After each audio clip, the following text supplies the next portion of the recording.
You'll know when you have a wild woman. She'll practice her craft without boundaries. She is truly autonomous. Her loyalty is only to the family she serves, a midwife who will not allow herself to be held back by a system she didn't create. This podcast is for the birth keepers who want to grow and change. We are open to learning through self-reflection and supportive community. We are creating this space to explore without judgment. We are remembering we were Born wild.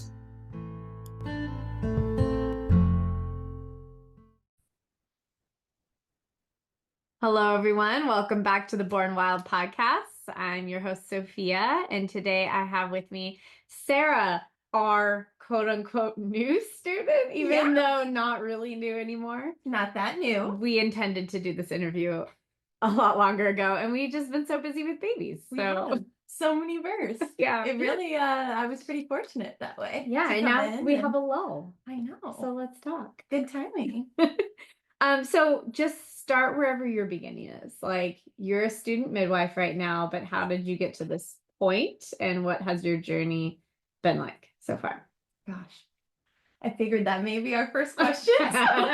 You've listened to the podcast before? Well, I just was like, how did I even end up here? Oh, yeah. Like sometimes, you end up in a place and you're like, I emailed you guys and then we met and here I am. Yeah. I'm like, how did I get so into birth? Mm-hmm. Because I think I said this in my email to you guys. It's like the one thing throughout so many different phases of my life and my career that's been like this through line of interest. And it always kind of remained there in the side and was this thing that I listened to all the podcasts, yours included. Well, and a lot of people, it's like, when I had a baby or I went to my friend's birth or something like that, and that wasn't your experience. No, I don't have children. I had never been to a birth until I was with you. You have now. I know. Yeah. So I think I ended up here as a result of my love for the earth and things that connect us to our body in experiences that are very linked to the earth. So I'm an herbalist. Yeah, I was gonna say, maybe just tell the listeners like a little bit about you. Yeah. So I'm a daughter, I'm a sister, I'm an herbalist. I'm now a student midwife. I moved from the Midwest. I'm originally from Michigan, and moved to California it's almost been 10 years now.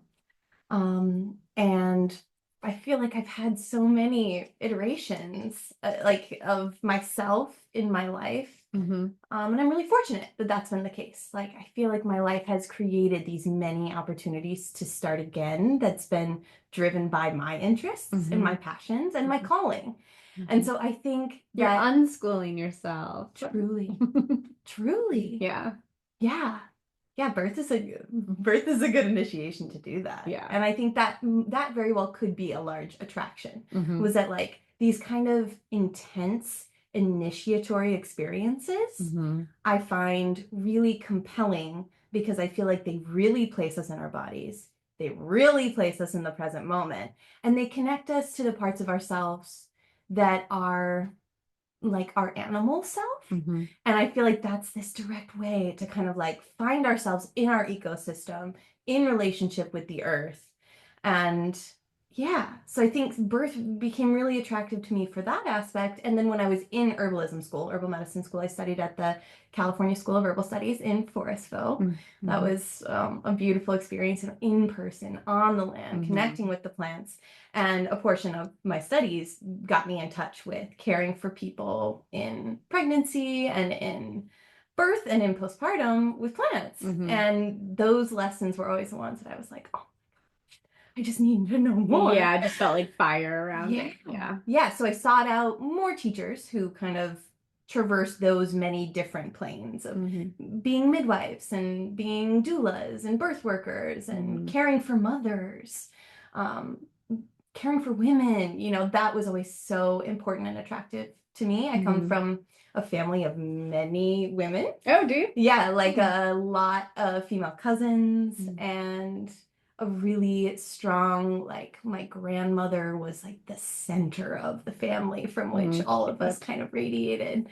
And yeah, Like when a baby boy is born, they're like, oh my God, it's been millennia. We had one of all my cousins. There was one boy, and he's wonderful. Yeah. And we were so excited to have him, but Yeah. it was like really foreign. And he got to be placed in this like ecosystem of female cousins who were like, he was a little prince and like a little doll, because he was just something so different for us. I was gonna say, and with all the women too, like wanting to mother and nurture, he really was a doll, I'm sure.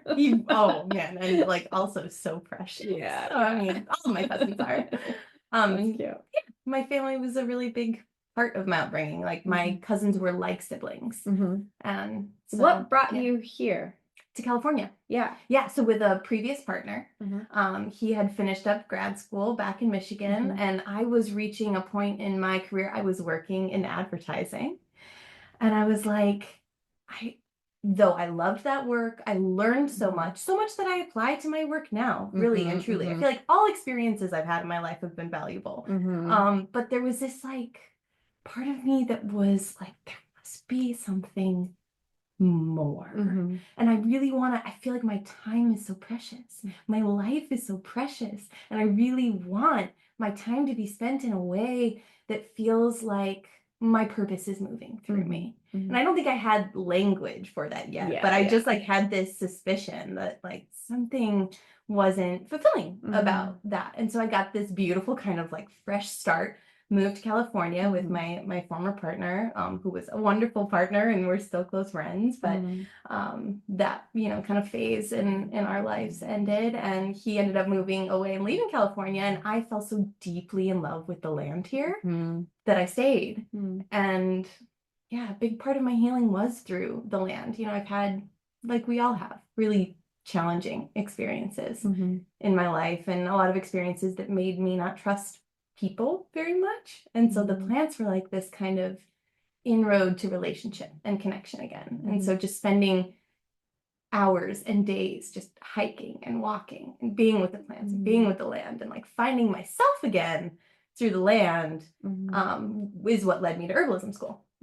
Yeah. What have you taken away from herbalism school that could be helpful for anyone listening in terms of pregnancy, birth, postpartum? I'm sure there's so many things, but like any things that you find like being in our appointments or hearing what women's ailments are that are like especially useful and more common? Yeah. It's funny that you and Chris are both herbalists. I know. I'm like, Leah and I joke, like, we collect them. Yeah, it is funny. Like, to me, of course, it's the only thing that makes sense. I'm like, of course, you're going to know about the plants if you want to care for mothers and you want to care for babies, because they're so gentle. And they like work with, they come into your body, they get to know your body, and they meet you where you're at, which is so much the care that people need when they're in these times of transition and great change. So like to me, it's the most natural, you know, evolution of a journey. But in terms of plants for people, I think, you know, and this is the way with any of the clients I support, it's like the plants are so good at nourishing us both in body and in spirit and making us feel supported and grounded and held.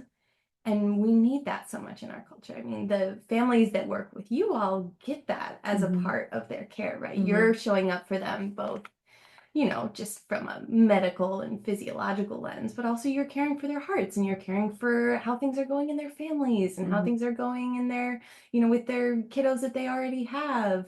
But I feel like that isn't always the case for everyone. And the beautiful thing about herbs is they kind of come in and they do that same thing. They come in and they like will shift patterns that are deeply held on levels that aren't just physiological, but are mental and emotional and spiritual. And in terms of like specific plants, you know, not all plants are going to move the same way through all bodies. Kind of like homeopathic, you know, like it's specific to what's going on and who you are. And but I think that the foundationally nourishing plants like a nettle or like, would you just like say, if you're pregnant, this would be great for you? Probably. Nettle is one of those ones that, pregnant or not, is an herb that is generally regarded as safe for most people. One of my primary herbalism teachers, David Hoffman, when he says, when in doubt, choose nettle, because it works in the whole system so well. Is it true that it has like almost every mineral you could possibly need in it? I remember hearing that somewhere. It's one of the most nutrient dense green foods on the planet, pound for pound. Yeah, which is amazing. And it's so accessible too. And it's so prevalent and a little tricky to harvest if you're not careful. Yeah. But there's medicine in that too, right? It's like gaining a respect and like showing up for the plants and pausing before we just take. Like the whole process of being in a relationship with nettle is one of learning and teaching. And it's so good in pregnancy too, because as it foundationally nourishes, it's such a good, I'm hesitant to use the word detoxify because I feel like there can be in culture this sort of idea that our bodies are dirty and they need cleansing. And I don't think that that is so. But it's really good at helping us to let go of, say, held water, edema that's ready to move out of the body. And it doesn't do it by just pushing that out. It gives us something back. It nourishes us to a place where our body feels comfortable enough to kind of let go of whatever it is that it's been holding on to that isn't serving us anymore in the time that we're in. So nettle is one I really love. And then, of course, calendula. I mean, calendula is an herb that I think... My doorstop? Yes! Oh, I'll take that with me today and press it. For anyone who doesn't know, I have a doorstop mason jar full of calendula, and I don't even remember what oil at this point. It's how old? It's gotta be... I actually might have been pregnant with my son, so maybe like 11 years. That's going to be the most potent calendula oil there ever was. And I had all the best intentions of like turning it into salve and different things. Yeah. And if you take it, what will I do to hold my door open though? I'll bring you back a new infusion, and in 11 years we can press another. Perfect. So calendula, I'm sure a lot of people know that name, because for salves and things. Yeah, it's one of those ones that's so good in pregnancy and after birth and postpartum to care for the changing body, to nourish the skin and to be healing to the nipples and breastfeeding. And it's so gentle and so safe in all those regions. Topically. Oh, I mean, also one I love internally too.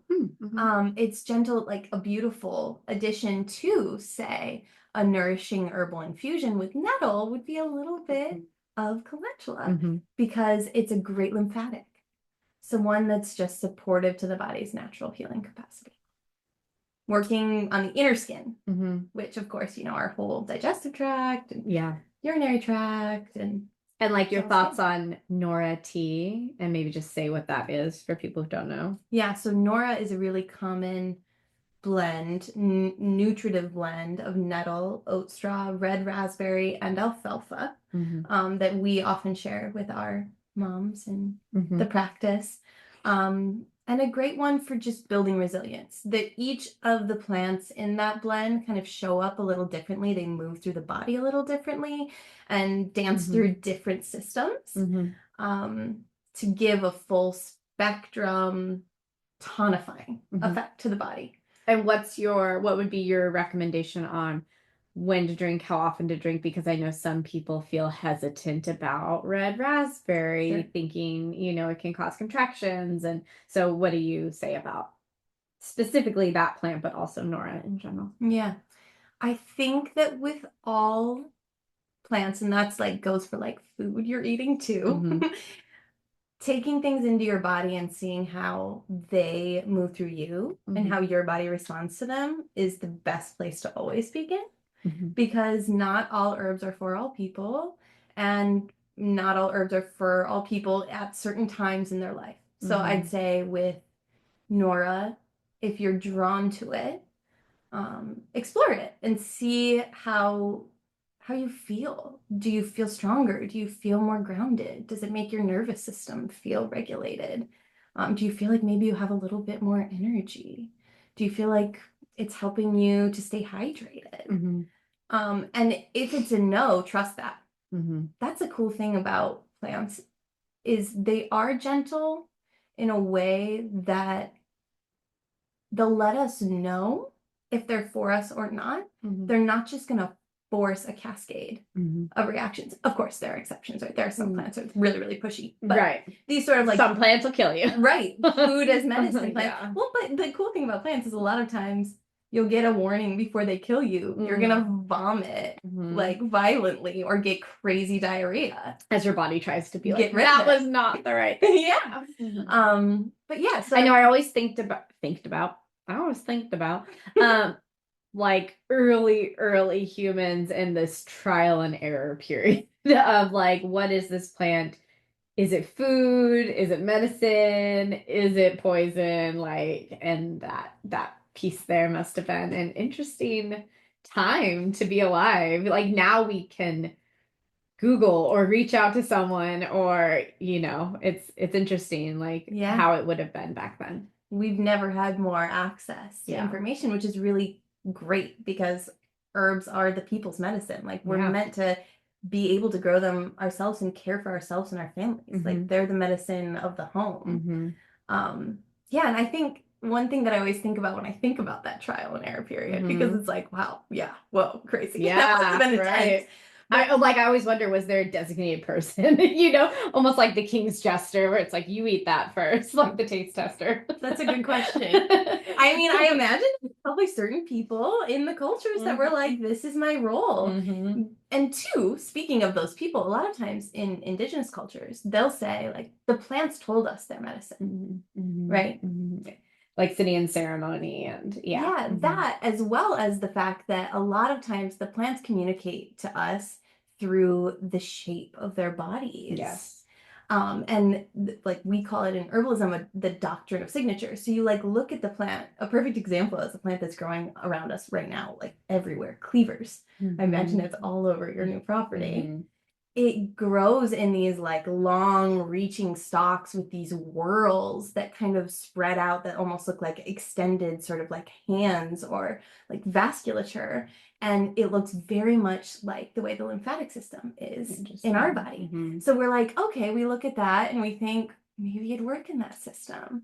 Or like nettle being this plant that is so good at working in the waters of the body, working with hydration, like it almost always grows near water.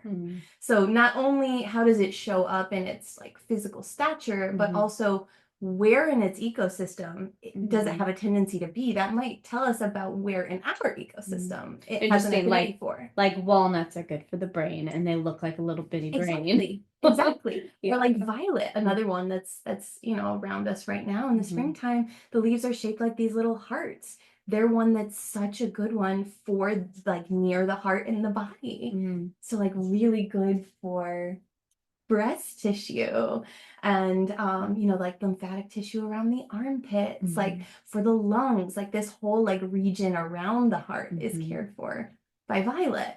And so the plants, I think, kind of they told us their medicine in more ways than just in plant communication, which that's definitely a mode that they will use to speak to us, but also just in the way that they show up and the way that we're able to perceive them with our senses, all of our senses. And also, how do they taste? Like a lot of times when you take a plant in, you're going to be hit with some sensation in your mouth based on how they taste. Wow, is it really heating? Like, is it really dispersive? Is it really salty? That's the thing about nettle. Nettle's so salty. And it kind of cues you into the fact that it's very mineral rich.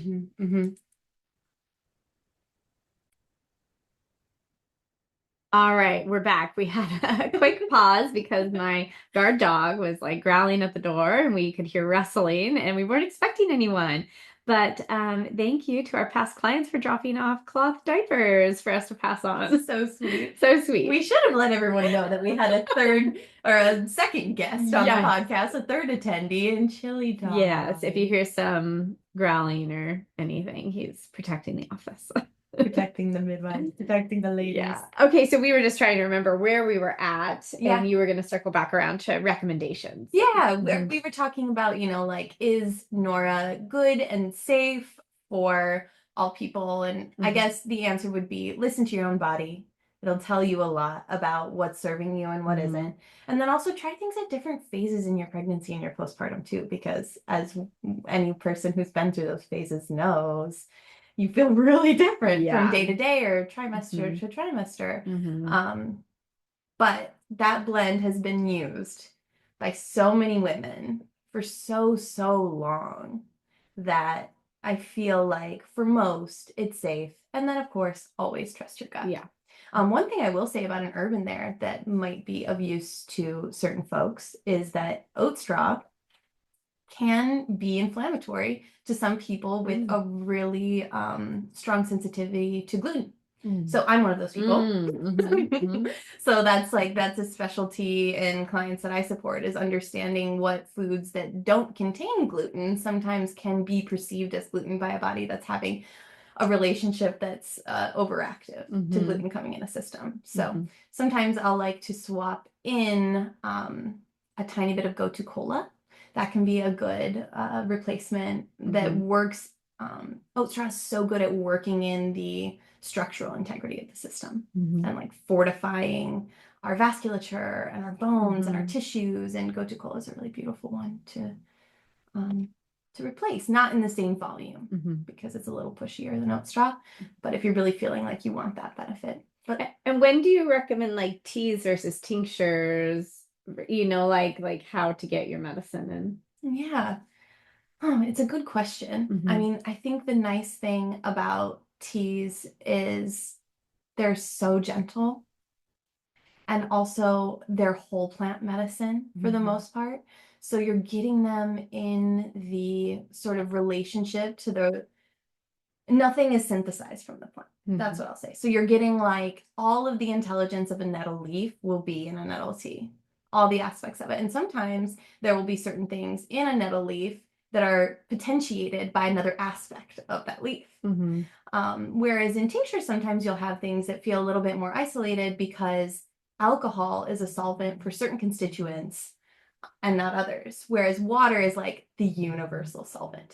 The reason that it's like maybe not ideal in certain cases is, of course, the longevity of it. Like if you make a tea, it's going to last you for a couple days and then it's going to get funky. Yeah. Whereas a tincture is really beautiful because you can have it for years as long as it's stored well, stored in a container that prevents UV exposure and stored in somewhere where you have, temperature regulation. But it's really nice. I've seen and learned from you all using tinctures during the birth process and in postpartum. They're so quick. They're so easy. They move into the system like very rapidly, and you need such a small volume to see a large effect on the system that they're very good in those moments. Like to get to see women almost like for acute issues, Yeah. Or if you want to work with a certain plant and you want to have it be more like a tea, you can always dilute a tincture. But alcohol isn't always ideal for everyone also, for various reasons. So that's why teas tend to be so nice, but tinctures are just a really beautiful ally too. And also you can have just one little 1 ounce bottle and that can be medicine for so many. So yeah. And like, what about thoughts on glycerin versus alcohol? I know when we get passion flower, which we use for blood pressures, Leah just anecdotally feels that she doesn't think the glycerin, she sees it work as well as the alcohol-based version. And it could just be her perception, but I think that her intuition is probably correct there in that glycerin is a really good solvent for aromatic plants. So like mints, chamomile, like these plants that like when you like smell a tea of that thing, like there's all of these sort of volatile oils that are jumping off the plant into your nose. Glycerin's really good at capturing that medicine. Whereas alcohol is a much better solvent for something like passion flower, where the medicine doesn't reside in its aromatics or its volatiles. It's more in like gets in there, it breaks down the cell walls of the plant, it extracts the medicine over time. And too, with different plants, you have different ratios of water to alcohol. You try and for certain plants, if you want to get some of the water-soluble constituents, you're going to go with a slightly higher percentage water to alcohol, because in tinctures, it's generally not just straight alcohol. It's a combination of water and alcohol, but you have to have your alcohol percentage high enough so that it stays shelf stable. Right. Yeah. There's so much more to it than just, some plants and some alcohol. It's so true. But also, like, some plants and some alcohol are great too. Like, Yeah. a place to be, if you're like, if you Like, don't overthink it too. Yeah. like, use what you have access to. Mhm. But also rely upon your teachers. There's so many people who know this medicine, like, so deeply and have dedicated their life to these practices. I'm so grateful to my medicine making teachers and who had spent their whole lives. And a lot of it is just continuously learning. You make a tincture and you shift the ratio slightly from what you did last time around, or maybe as you harvested the plant, you noticed that it was a little drier this year, so you up the water a bit and you see that you end up with something that was ideal.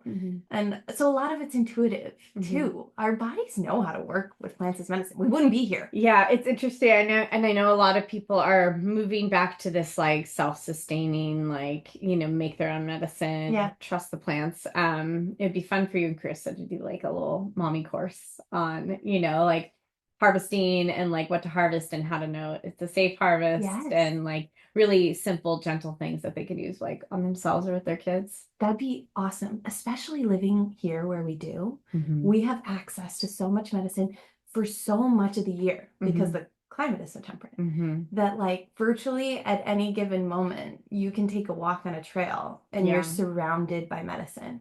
But a big part of that is knowing, like, is it growing in a place where I can know for sure that it wasn't sprayed? Right. Or that there aren't heavy metals in the soil? Or, is there enough of it? Also, when you're wildcrafting or harvesting, you always want to be doing it in an honorable way and only taking as much as is good for the plant, I always just in general, because kids like to pick flowers, I always tell them you have to leave more than you take, at least, that's been my rule of thumb. So we learn about math too. There's 3 flowers. How many can you take? They're like 1. Because if you took 2, you'd be taking more than you left. I love that. That's such a good way to sneak in a little math here and there, and in a way that like is embodied. Yeah, that's beautiful. Yeah, and that your kids are interacting with the plants in that way too. I had a dream actually a few nights ago about Tell me. you and California poppy. Oh, really? Yeah.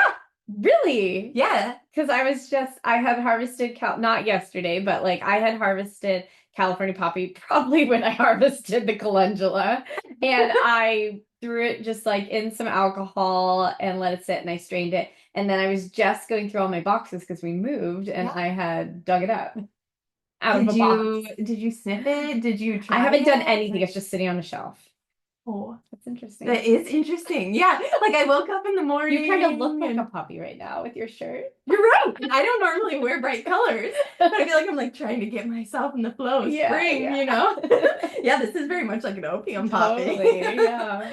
It was funny. So I don't the plants come in dreams a lot, but they aren't usually so explicit like with a person. Sometimes it'll come in and I'll have to like kind of sit with it and be like, oh, interesting. What do you think of poppy for? Just like stereotypically. Nervous system relaxant. And a gentle one. So like could be good in kiddos. I was gonna say, did it stem from my anxiety attack yesterday that I had? Because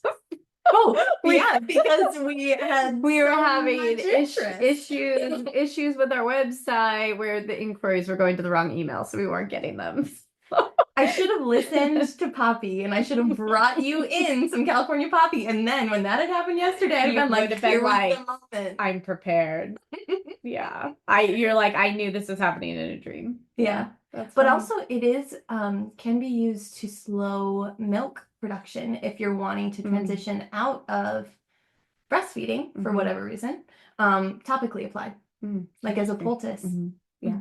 So just in your amount of time that you've been with us, what do you feel like are the things where you're like herbally keep showing up over and over again? Like you've seen families through, prenatally, been with them through birth, been with them postpartum. Like what are the things that just keep showing up that, are useful? Yeah. Angelica. In immediate postpartum is one that I've seen again and again, and it's a plant that I had a really beautiful pre-existing relationship with as a helpful digestive bitter.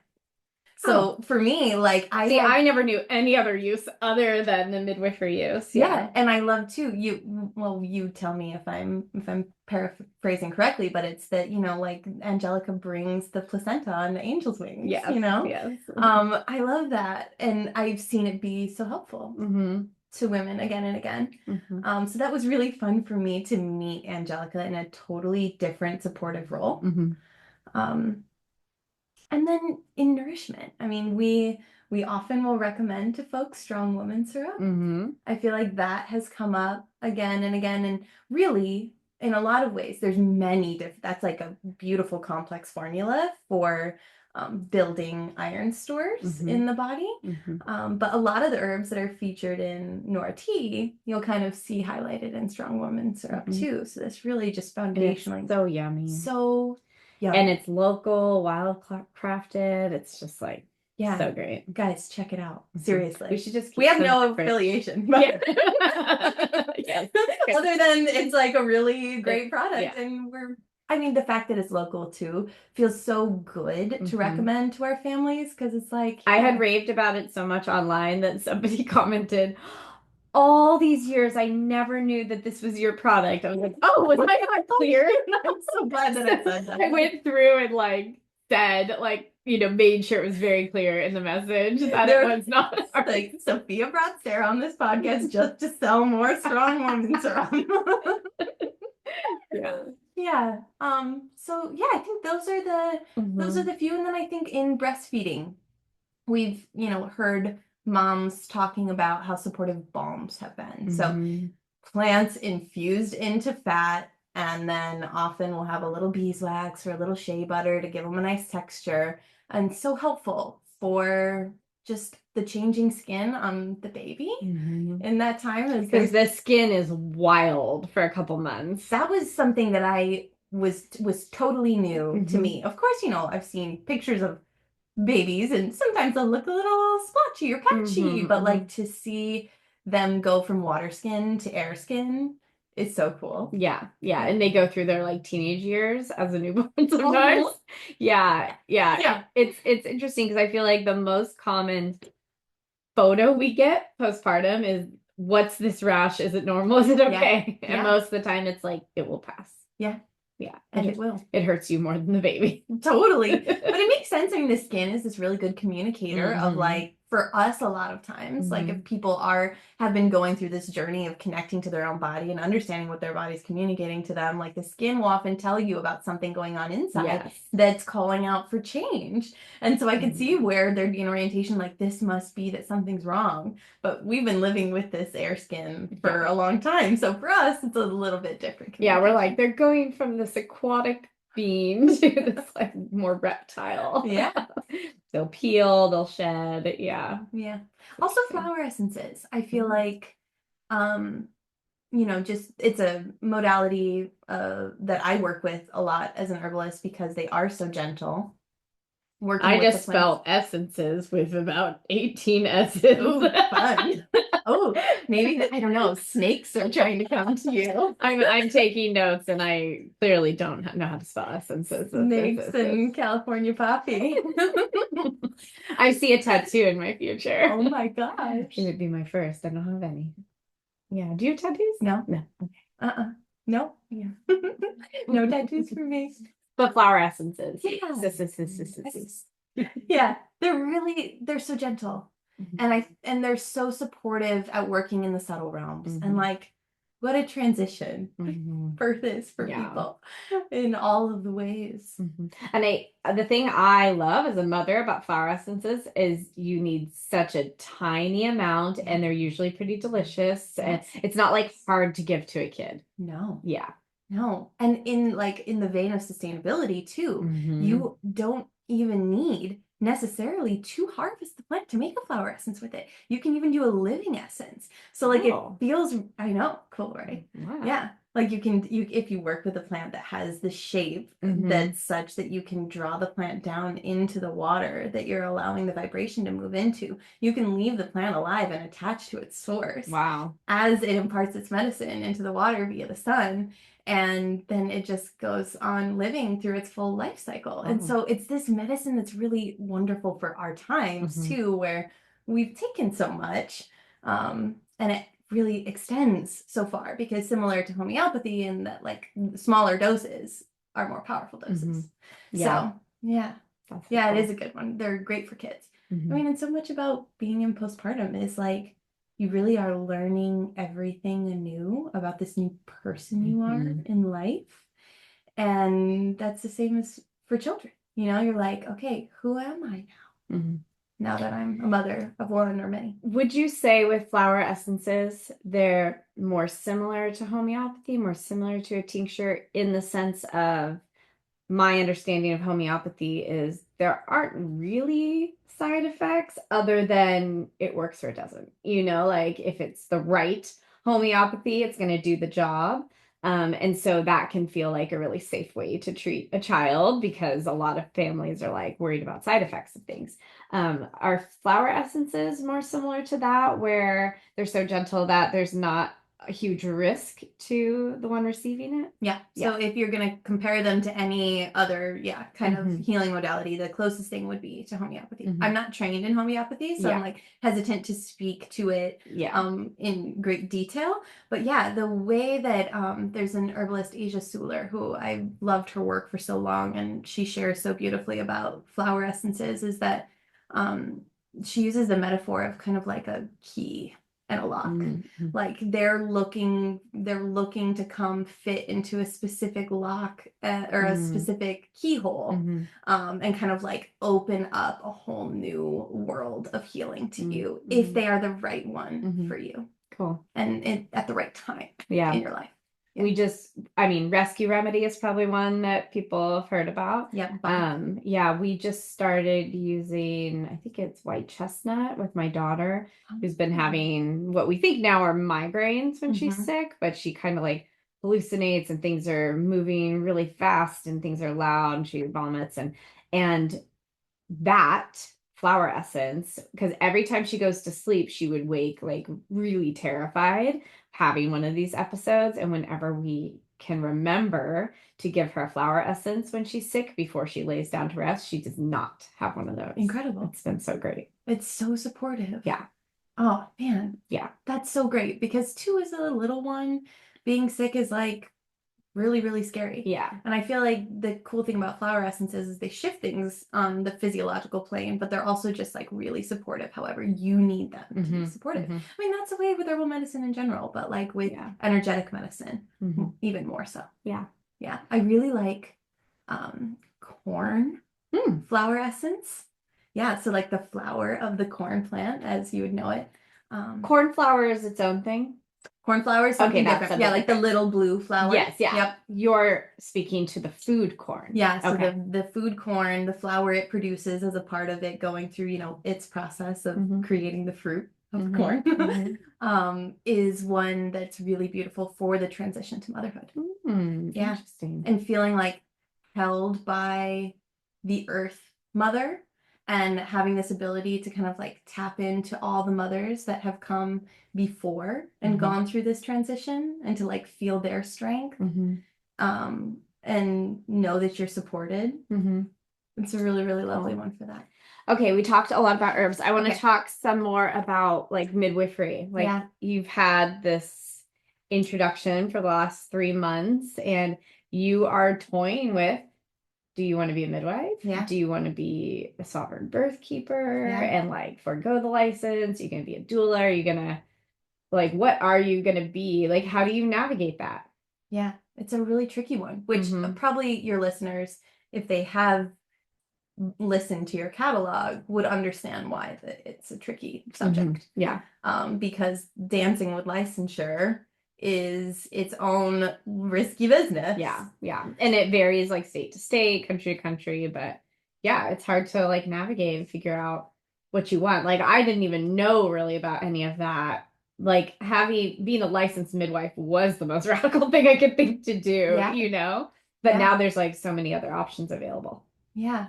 And I mean, I guess the shortest answer is I don't know yet. Yeah. But what I know I want to do, and in large part why I was attracted to working with you and Leah, is I really want to show up in service to women in the way that they want to be supported. That's what I want to be able to do.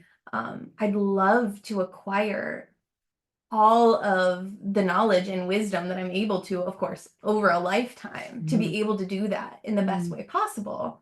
And I'd love to be able to do it without having a governing body that maybe doesn't actually understand what women need. And of course, all situations of birth are so radically different. Yeah, it just feels like such a challenge to, of course, you want a license to be able to offer medication and to, have a lot of knowledge and to be able to show up for women, and also for women to feel safe and orienting to you, because so many of us want to have a licensed medical provider as the person who's giving us our care. But especially in a state, if that's like standard, right? And like I was saying, I didn't even know there was anything else. So there's a lot of families who would think of an unlicensed midwife as unsafe. Totally. Yeah.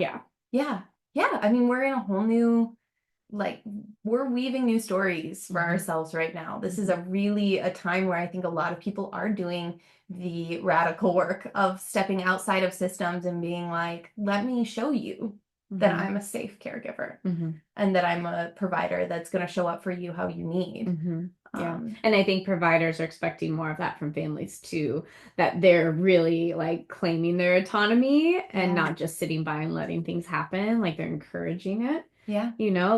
Be responsible too. Let's be responsible for ourselves together.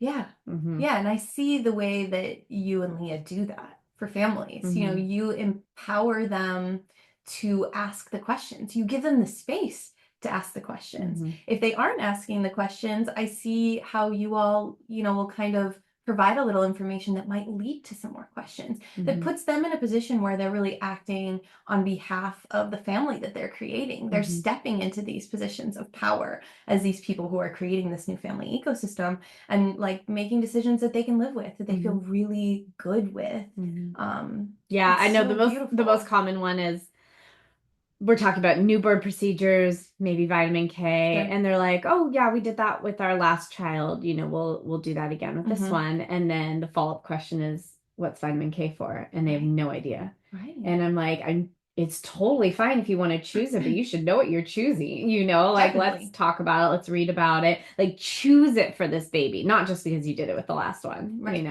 And you all do that so graciously and gracefully, where I don't think people end up feeling shamed, or I hope that they never feel ashamed that they don't know or that they didn't ask. You just create a safe environment for them to acquire information.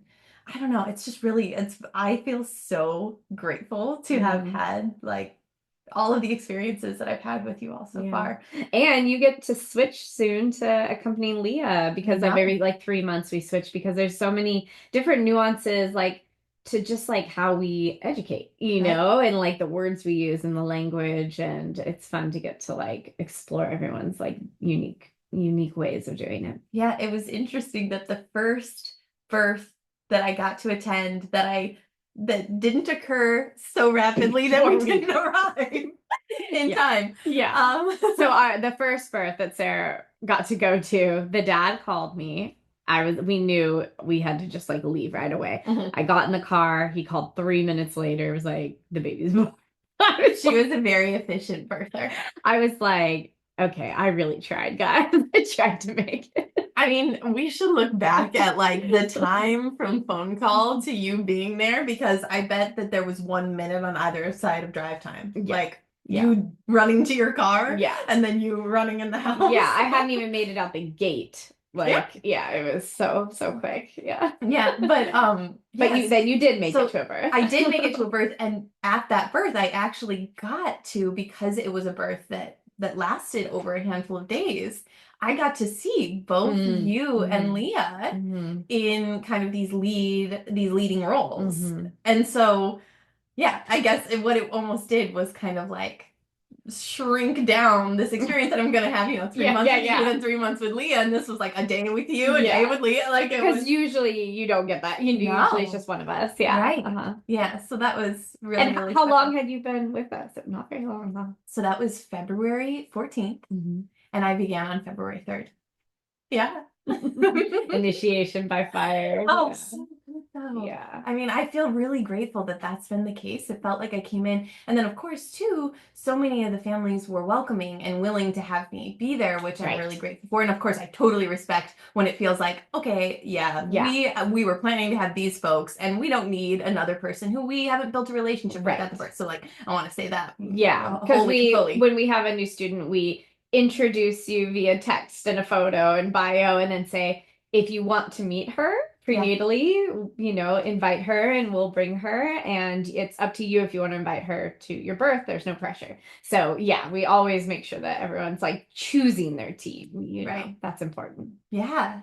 I mean, it feels that I know I'm a really private person and a person that, though I haven't birthed yet, when I think about how I would move through birth if I were to birth, like I know it would really matter to me, each person's energy that's in the room, like would be so impactful, because I'm just a really sensitive being, and I know that in that state would be even more sensitive. Yeah. And so, I've been really grateful. Yeah. And we just had a mom too who was giving birth on the fairly quick side. I think you were coming back from a trip or something. And so we weren't sure, like, should she come? Should she not? She was invited, but like this one's pushing, is that disruptive?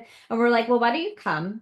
Sit outside, we'll feel it out. And then at one point, I think we had you come inside, but just like sit on the couch, and then we asked you to come into the space because we were managing a bleed. And the mom, we just ended care with her, and she was saying like, she like just looked up holding her baby and saw you, and she was saying like she'll never forget that moment. Just like, hi Sarah, and she was like so glad you were there. It's just sweet because these aren't people that you built a 9-month relationship with, Yeah, it's been really transformative for me too, to get to be in these spaces where people are like having these incredible transformations, these life transformations. Yeah. Oh, they're such a sweet family. Yeah. We're excited to have them on the podcast potentially. Oh my gosh. Yeah, that would be so exciting. Well, is there anything else you want to chime in about or say, either in relation to midwifery or herbalism or anything before we close? I do want you to plug your business. Oh, yes. And just anything, like any contact info that people, if they want to like follow you online or anything like that, we'll put them all in the show notes, but maybe just say them. Yeah, I think, well, just in general, in closing, thank you for having me as a part of your team and on the podcast. And thank you to all the families who are doing the work of choosing to birth in a way that makes them feel supported. That's like, it feels like when I back up a little bit and I think about the place that we are in time, like it's real activism to like do that work of asking the hard questions and be like, okay, I'm gonna try this out for myself, even though maybe my mother didn't do this or my grandmother didn't do this, or I don't really have the language for what it is that I'm seeking, but I know that I want something that feels safe and that feels good in my body, and I want to feel really supported and cared for and loved. So anyway, I guess just thank you to all of the moms in our world. It's been such a joy to get to be even just like a tiny part of these journeys that they've had. I'm overwhelmed with gratitude about it. But so I have a herbalism business called Moon Canyon Earth-Centered Healing alongside my business partner, Kristen. And she and I, we teach classes on herbalism. We have a product line where we sell a lot of times seasonally specific medicine. So we do a seasonal wellness box that's inspired by what's up right now. Nice. And then other tea blends and herbal infused oils, like your calendula oil, flower essences and hydrosol, whatever we're inspired to make, inspired by the land all around us to bring through. So, and I've been much more inspired lately to create some more, mama-centered products. So Products that's for our been fun. shelves, yeah. Totally. Yeah. We did a collaboration with a postpartum meal provider previously, and so I had a beautiful flower essence blend from that I've shared with a few of our moms who are kind of going through some interesting transitions after birth, and that's been really lovely to get to kind of know what's out in the world with these women that I have really deep relationships with, you know, from these experiences. So Moon Canyon, we're on Instagram, we're at Moon Canyon. Our website is mooncanyonhealing.com. And yeah, I'm just so grateful to be doing this work. It's one of those things that I didn't know I needed, but now that it's in my life, oh my gosh, that makes me think of one. Can I say one other thing? Not allowed. Time is up. Go ahead. When I was thinking about how I ended up here with you all, like Born Wild, I'm not a person who often I'm hesitant to kind of like reach out and claim something that I don't feel I'm like wildly qualified and or overqualified for. That's like work that I do in my own life. But it had just so happened that the day prior to me responding to your post for a new student midwife, I had been at Harbin Hot Springs and I had met this wonderful body worker there. And she and I got to talking all about birth, and she gifted me a book about birth. And when I got home, I was kind of like, okay, I feel like this was my official invitation. Like I wanted to kind of get into the realm, but I just hadn't taken the leap. And then I got an Instagram, and your post was there. And I think that it was maybe the day after that you posted one, like an image of a person. People don't know, I have like long brown curly hair, and it was like a woman that kind of looked like that with a baby. And I'm like, all right, I'm writing them. I'm gonna write to them. And it was like so out of character for me to do, but also taught me so much about when something feels aligned to go for it, because in the end, it worked out. Like I learned something so important for my life and my journey that I like wrote to you, and I'm like, I'm not in school. I don't know. Like, I totally understand if like you're like, hey, crazy lady, you're totally not qualified. Like, get out of here. But instead, you're like, no, let's come have a conversation. And I was so glad you took a chance on me. What book was it? Do you remember? Oh my gosh. I do. It's a book from the 70s. Maybe you'll remember the name. It's about taking certain positions as you birth. The name of it is escaping me, but we could put it in the show notes. I can find it because I know exactly what the cover looks like. Okay, yeah, sounds good. Yeah, and her name was Rose. Rose. I'm actually remembering when we had the interview, we just like had a bag of fluid that we needed to use. We had like opened it at a birth, and then the mom gave birth and we didn't need it because she had requested it. And then Carissa had like bent down to like start doing the IV, and she was like, you're crowning. Do you still want this IV? We were like, let's skip the IV. So anyways, we brought it back to the office, and Carissa was like, I'll have an IV with B12. And so we were like in the middle of giving her an IV when we were interviewing you. Yeah. And we usually have like blood control needles where you don't have to like occlude and the blood doesn't come pouring out. And that is what we used to. And somehow there was a needle that got mixed in that was not this one. And so we're just sitting there, and she's just kind of bleeding. And it takes a second for us to be like, wait, what? And so we stopped the bleeding and everything, and you just like popped right up and was like helping us clean. And I remember after you left, we're like, well, that doesn't scare her off. There was a moment where I'm like, I wonder if that was a test. Like, okay, so I was like, if that was a test, Carissa is such a willing participant in your practice. We're like, to so be like, here's what we're gonna do. We're gonna get you to bleed out partially on the chair. We're just gonna have you bleed out on the chair and see how she reacts to blood loss. Master plan. Yeah, no problem. I mean, I don't know that I would have been able to say with certainty that like I would have felt comfortable with that much blood spewing out of an appendage. But alas, I was. And I was like, okay, I think this is good. Now you know. I tried to find the name of that book real quick, but I didn't. But we'll find it. And now you know that hydrogen peroxide takes blood out of anything. I mean, yeah. It's one of our things on our supply list. So great. We treat the towels before we put them in the wash, before we leave your house. Well, thank you again. I look forward to many more years of you being in practice with us. Thank you, Sophia, and thank you, Leah, wherever you are right now, and Carissa. I'm so grateful to be a part of the team and a part of this community.